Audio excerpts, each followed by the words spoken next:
Activists in the independent living movement organized to demand an end to segregation for Americans with disabilities, who were denied basic rights like attending schools, holding jobs, or choosing homes. This led to a major milestone with the U.S. Supreme Court's Olmstead Decision. Like Brown versus Board of Education, the decision that ended racial segregation in public schools, Olmstead affirmed the idea that nobody can be separated from society and denied the right to make decisions for themselves. But it wasn't always this way.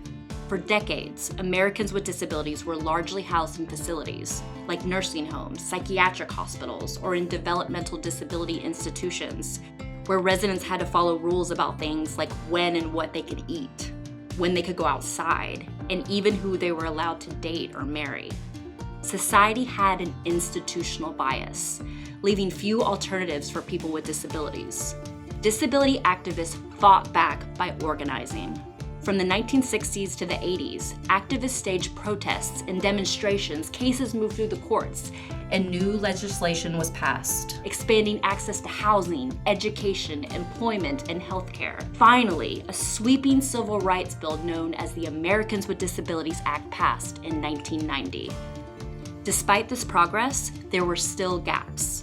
People with disabilities could still be institutionalized. Then, in 1999, the case of Olmstead versus Lois Curtis and Elaine Wilson was brought before the Supreme Court. In the Olmstead decision, the court concluded that people with disabilities have a right to receive state-funded supports in the community rather than in facilities, affirming the argument that had been made by advocates for decades. Having these choices isn't more expensive. In fact, it costs less.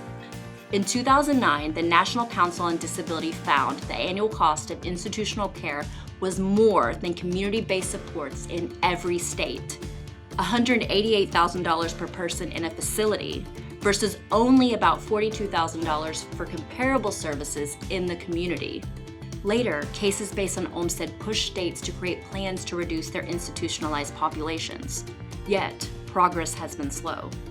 According to the last U.S. Census in 2010, over 2 million people were housed in some kind of facility. But community living isn't just a preference, it's a civil right. That's the legacy of the Olmstead Decision. You have the right to choose your community and the right to access supports you may need in your home, rather than in a facility. For more information in North Dakota, contact the Protection and Advocacy Project at 1-800-472-2670 or at ndpanda.org. Produced by Rooted in Rights.